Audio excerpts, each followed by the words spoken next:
Good afternoon, ladies and gentlemen. Thank you for waiting. We are well pleased to welcome back to the Foreign Press Center Ambassador at Large for International Religious Freedom, Ambassador Brownback. He will make some brief opening remarks, and then we can take some questions. We are on the record, and I will also recognize reporters in New York if they come to the podium.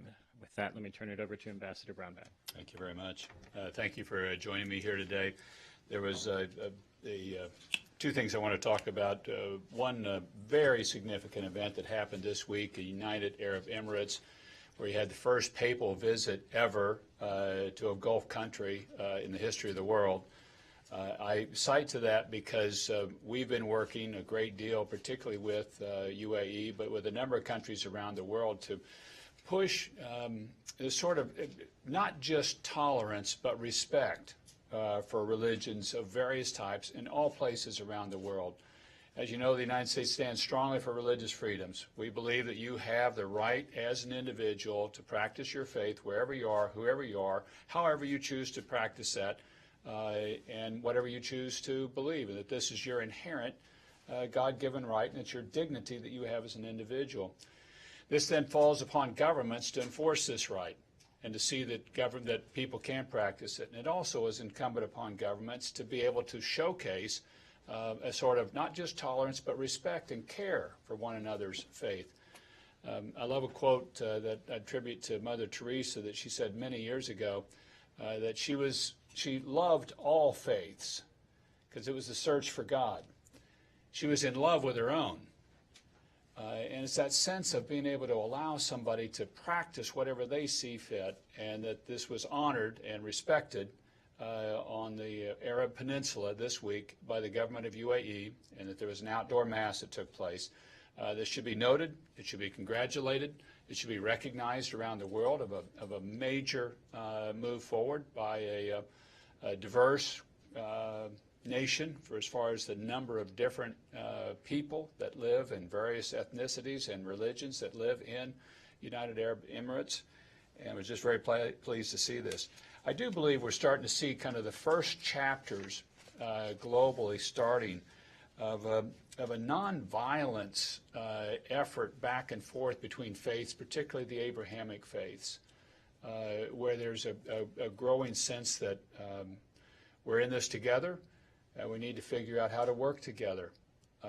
This is something that our office has pushed of all faiths, but also as I narrow in more on the Abrahamic faiths to work together. I spoke in the UAE in November, and I stated at that time we've got to stop. We've got to see the violence go down to none between the Abrahamic faiths. And I believe we can, and I believe it's time for this to move on forward. I'd also draw your attention, if any of you follow this on a close basis, to a document that was signed by both Pope Francis and the Grand Imam of Egypt, Al-Zira, that was there, talking about really the brotherhood between Christians and Muslims, and also about repudiating violence between the two. It's really quite a stark and impressive document that they put forward. The second thing I wanted to bring up was the follow-on, the next ministerial that we'll be doing, the Global Ministerial on Religious Freedom. We'll be here in Washington, D.C., July 16th to 18th in Washington. We did the first one ever last year, and this one coming up this next year, July 16th to 18th. The Secretary announced it in January. We anticipate that it will be even larger than this one this past year. We'll have more time to plan it. The Secretary was new in the job last year, but wanted this to be his first ministerial, and it was. And we believe it was a very strong, successful ministerial. We had 84 countries participate.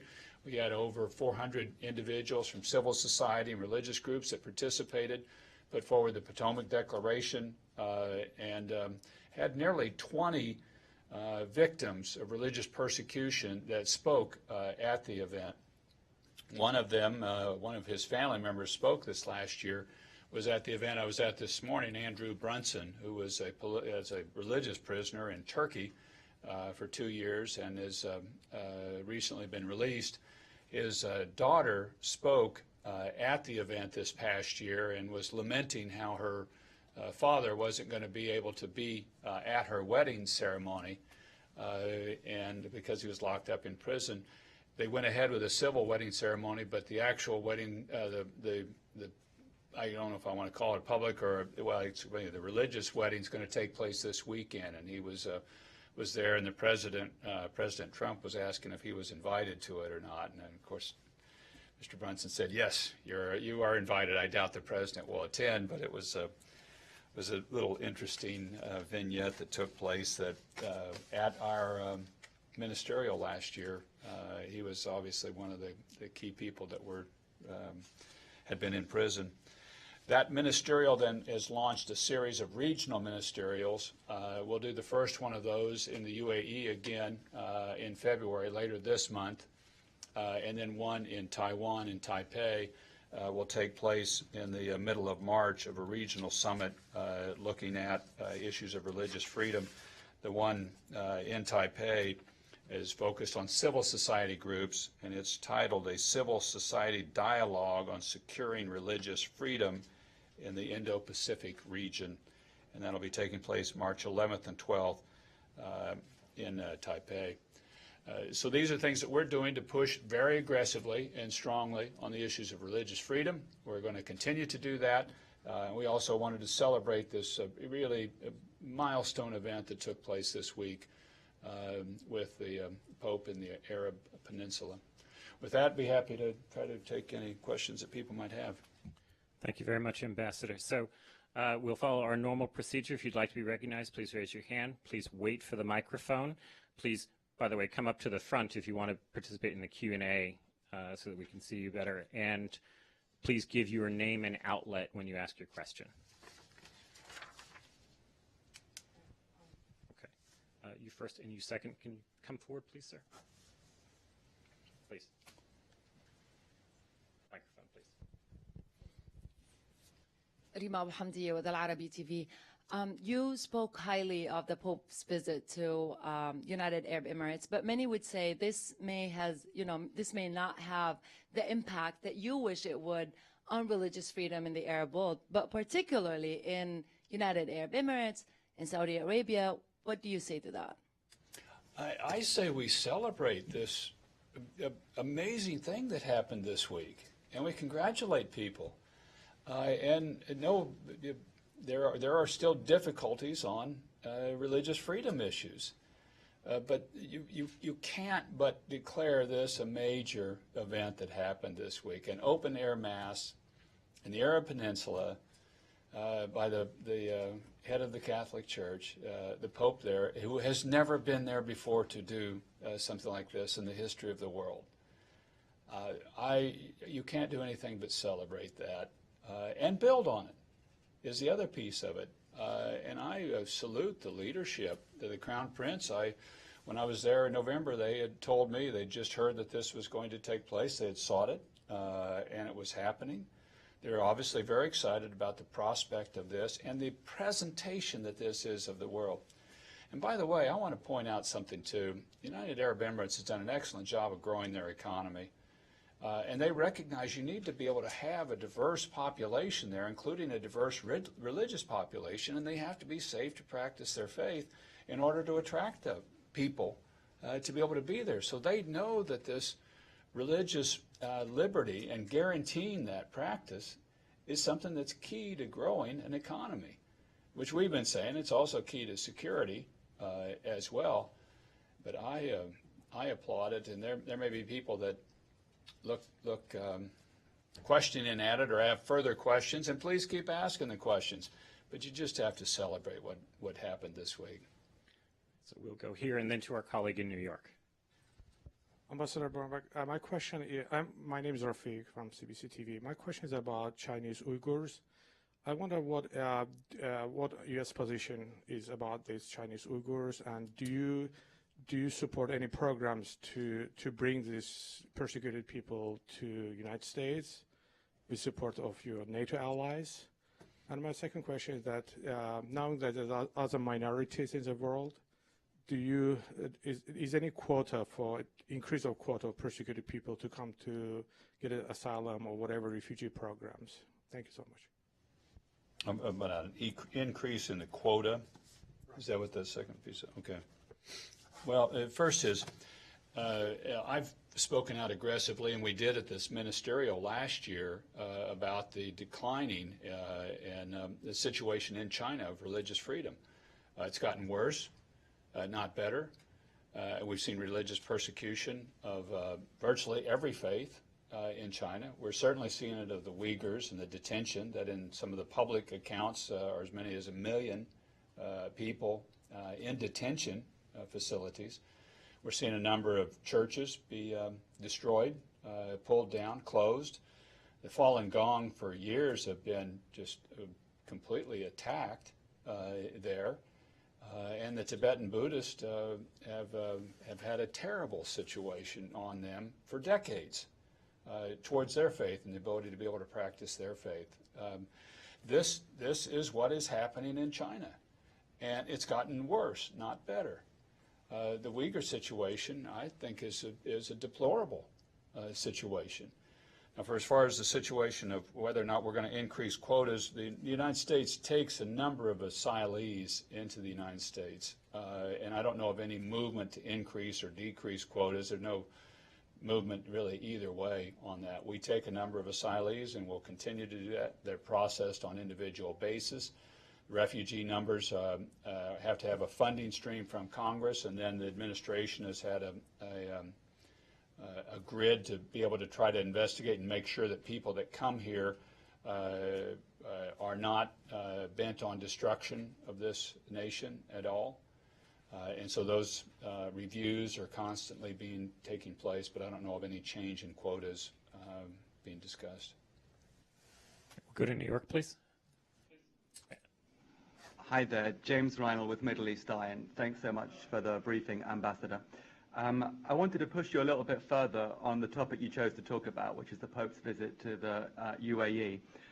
Obviously, it was a milestone, it was a landmark, and you mentioned it as an opportunity to build on the progress that's been made. And when you look at a country like the UAE, obviously you mentioned there are some problems there. For example, Christians still aren't allowed to put crosses on their churches, and still conversion is still a crime punishable by death. And of course, across the border in Saudi Arabia, levels of religious freedom are very bad. It's a tier 1 country, according to the US State Department. So I'm just wondering, given that the Trump administration, you guys are so close to the Saudis, so close to the Emiratis, are there any conversations that you're involved in with them when it comes to religious freedom? And if you were hoping to see some kind of changes, what would be the next steps you'd like to see in these countries when it comes to the expansion of religious freedom? That's good. That's a good and fair question, James. We're in a lot of discussions with UAE and the Saudis. The Secretary Pompeo and I were discussing the situation even just this morning. But what I think you have to look at, and what we will continue to do, is you build a relationship and you push along the way, and we push the places to address issues.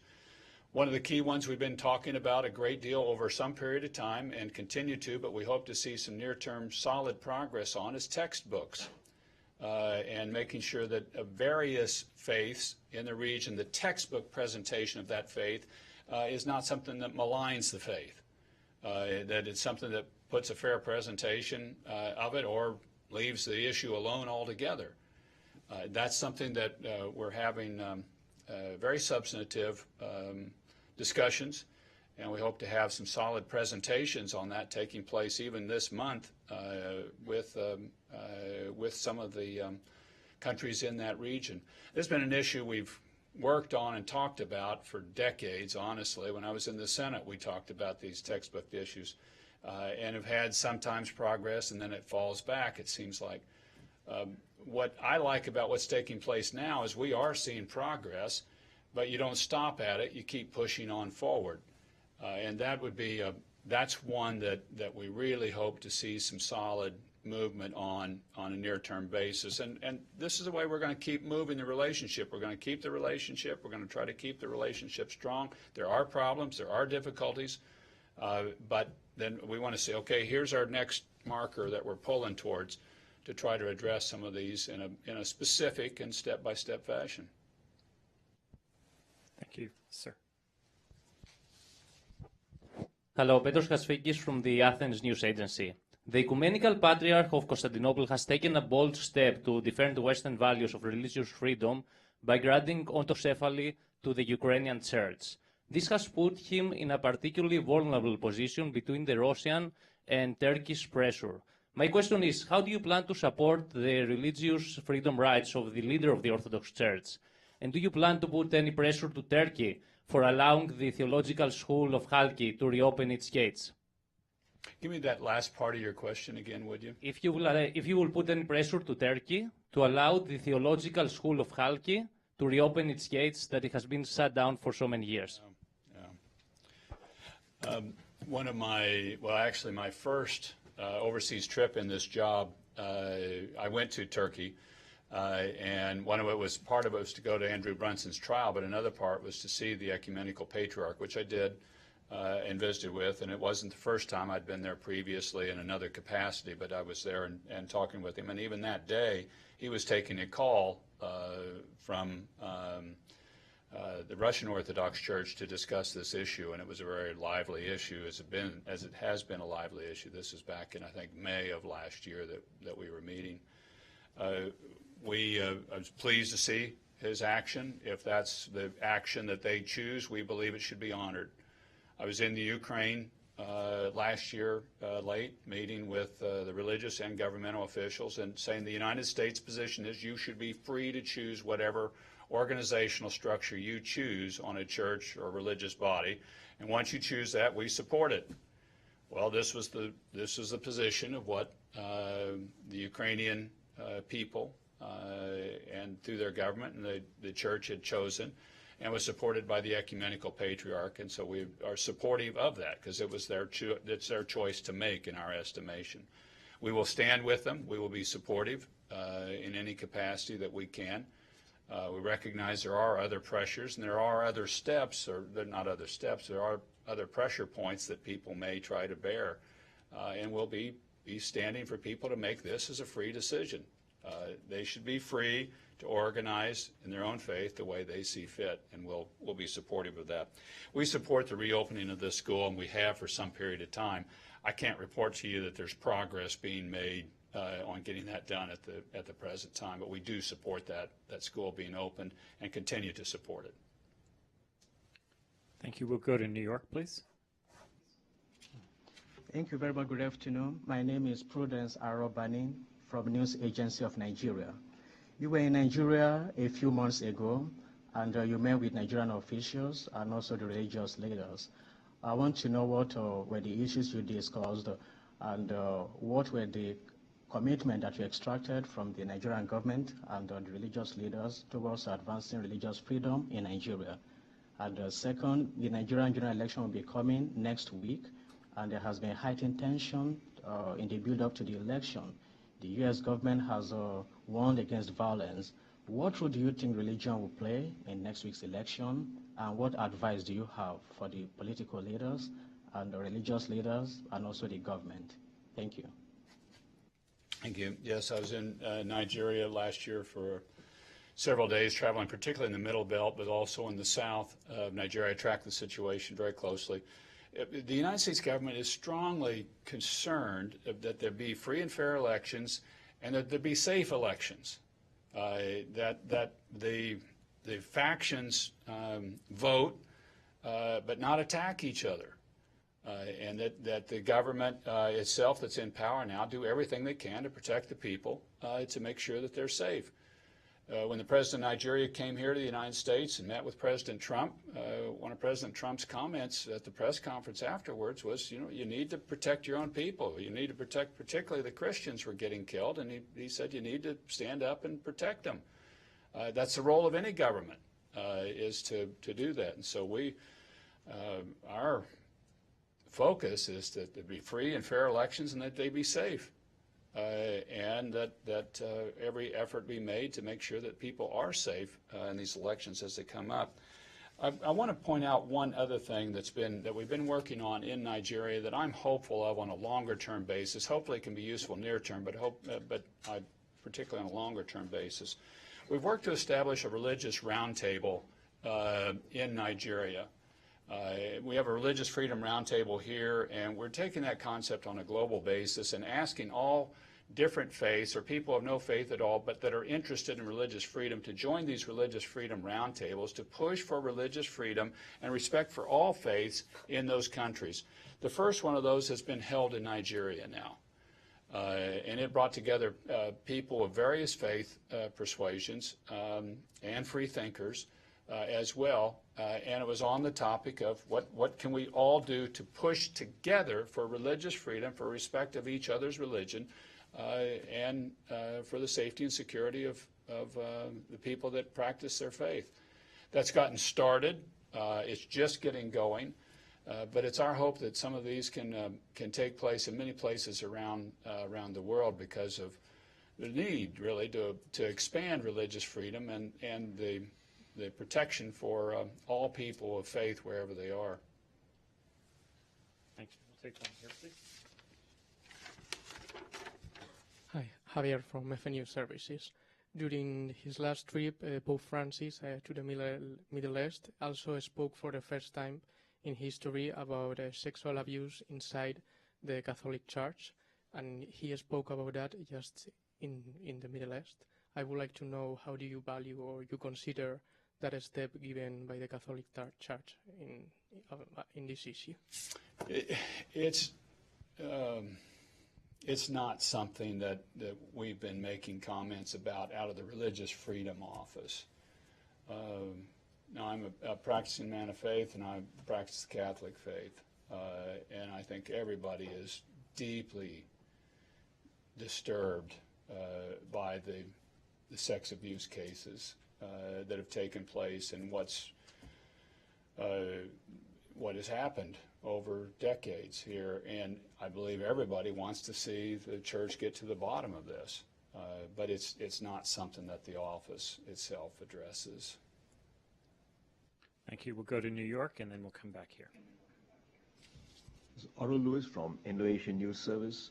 A question about the American missionary John Allen Shaw, who was killed by the isolated Sentinelese tribes people in the island of Andamans in India. Would you require the Indian government to take action against the Sentinelese tribe? And would you recommend any U.S. sanctions on the Sentinelese?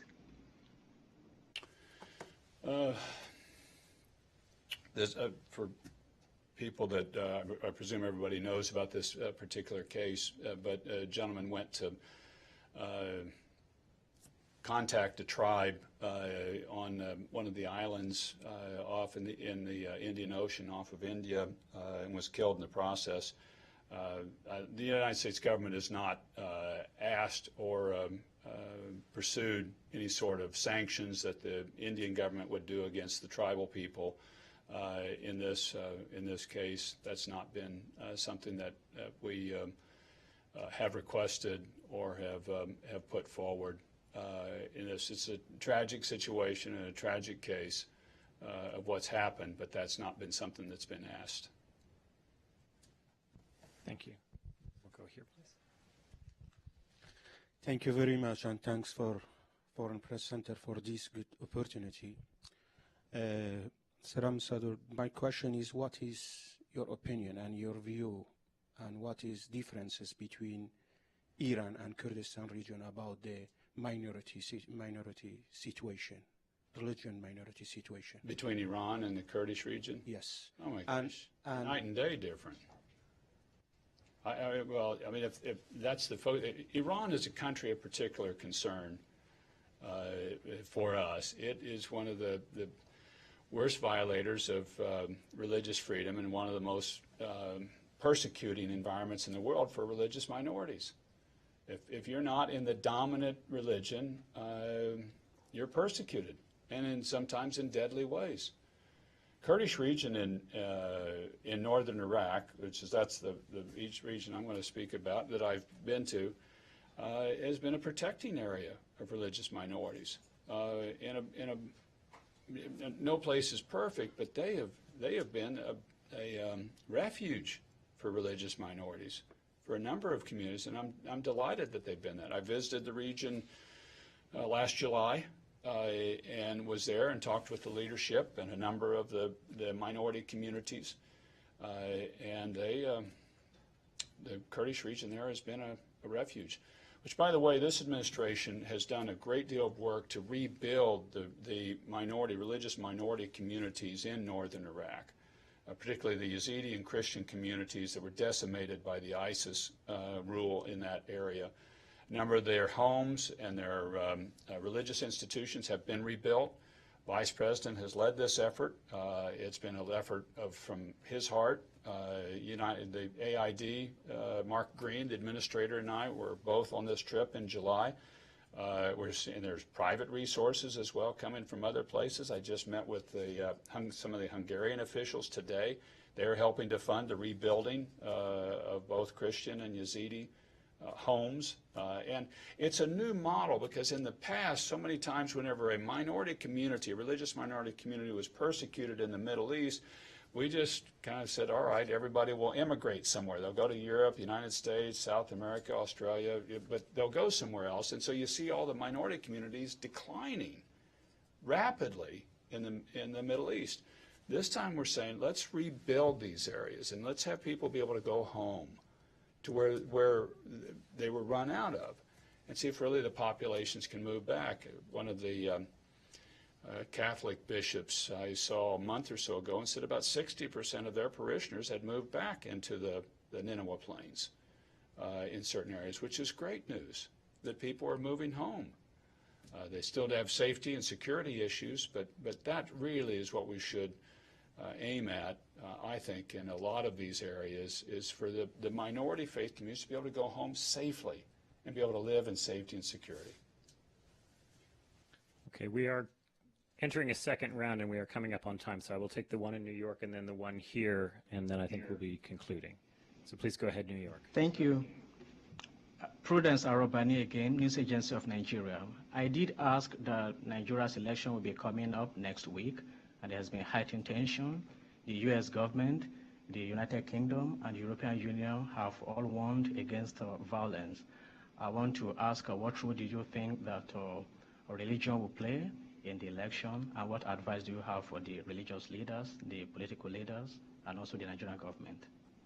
You know, I don't have advice or thoughts on what role I think religion will play in the elections. That's for election watchers in Nigeria to be able to comment on something like that. I don't feel qualified to do that. My advice to religious leaders is to suggest to everybody for there to be a calm election, a peaceful election, and no violence in the election. And I would ask all the religious leaders in Nigeria to put that message out, that people get out and vote, but that it be calm and peaceful and no violence. That this is a right that everybody in Nigeria has to vote. It should be exercised, but it shouldn't be something that people then are threatened with violence or deadly force in various places. And the religious leaders have a role to play, and a strong role to play, asking for people to do this election peacefully. The world is watching. Nigeria is an important, incredibly important country. And it's important throughout the world. It's certainly a key country in Africa. And what you do on having a peaceful election cycle is an important thing for the progress in Nigeria. And the religious leaders should be just adamant about that this must be peaceful. We do these things peacefully, and we showcase that to the world. Karen, we'll finish here, please. Thank you for taking the question again. Just your thoughts on religious freedoms in general, say 10 years versus now. Is it better? Are you optimistic that it has improved, or are you pessimistic that we'll still see, for instance, attacks on churches in Egypt, women fleeing Saudi Arabia because they're forced to think a certain way? Are you optimistic or pessimistic? This may seem like a contradictory answer, but I don't think it is. I think religious freedom has declined over the last 10 years, but I'm optimistic, and I think it's on the upswing. I really believe if you can look at this trajectory, and I've had some time now to really mull this over and hear a lot of experts and also hear just a lot of practitioners on the ground, that after the Soviet Union fell and the Berlin Wall came down, that there was this burst of freedom and that there was just a lot of openness and people moving and going to different places in the world that they hadn't been for a long period of time, or if ever. And with that, there was this big interaction between various faiths that hadn't interacted that much before. They'd interacted some in small, but it was like large. And that went well for a while. And then I think you really saw political forces try to figure out and see ways that you can manipulate the use of religion for one's own benefit or for your own country. And then, you know, people said, well, this country is for this religion, not for that one. And you've seen that now these religiously tinged conflicts start coming up in a lot of areas. They're not even tinged, like in Burma. You got a situation where Muslims are getting kicked out. And they're a big part of the reason they're getting kicked out is they're Muslims. And the Christians are getting kicked out in the north as well. So you've seen then this feature come on the heels of that. But now what I've been observing this past year is a willingness by political leaders and governmental leaders to say, this has not been good for us. If we're going to grow our economy, if we're going to have security, we need to have religious tolerance and religious freedom guaranteed for everybody. This is the way forward, not this sort of combating and firing up various religions to oppose each other for a political advantage. So I really think there's an era coming where people are saying, no, the right route forward is religious freedom. I've been saying to a number of people, the answer to religious conflict is religious freedom. The answer to religious wars is religious freedom, where you guarantee and secure, and the government guarantees and secures everybody's right to practice their faith as they see fit. And it gets good resonance with leaders. Now, it's got to happen. You got to get it into practice. You have to make it through at a election cycle or changes for people to say, yeah, okay, that does work. But I'm very optimistic.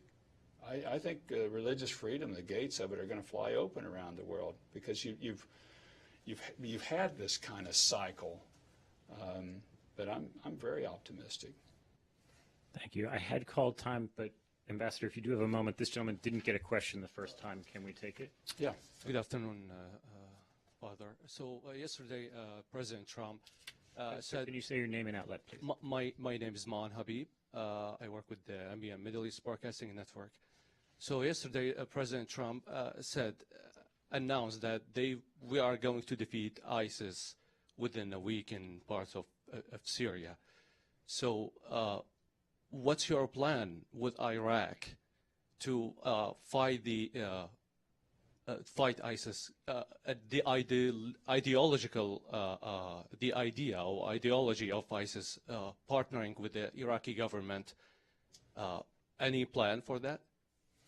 Well, my area is religious freedom, so that's the lane that I operate in. But our fight to defeat ISIS, I mean, is multifaceted and is a deep commitment. We are going to defeat them. In the area in northern Iraq, we believe a key part of the route forward is democracy, so that you have people voting and participating in the society. And also a key piece of the route forward is religious freedom. And as I started out with saying, not just religious tolerance, where I will tolerate you even though you're of another faith. Tolerance can go away pretty fast. Religious respect. I respect your faith. I may not agree with it, but I respect it. And I believe it's legitimate. It's a legitimate pursuit of the divine. And that's why we push this so much, and we're pushing this thought process as well in Iraq, that these need to be guaranteed. And so then you don't get this seething that happens underneath by people that feel like that they've been disrespected or that their religious freedom has not been allowed and that they have to practice their faith in hiding, or they can't practice their faith, or it's not respected. And then it builds this seething, and then people are willing to fight. That's why we really push, obviously, Iraq to choose its own course on a democratic setting, but also you've got to guarantee this right for minorities too. It's not just a majority right. This is a minority right that has to be protected by the government. Thank you all. Thank you, Ambassador. Thank you all for coming.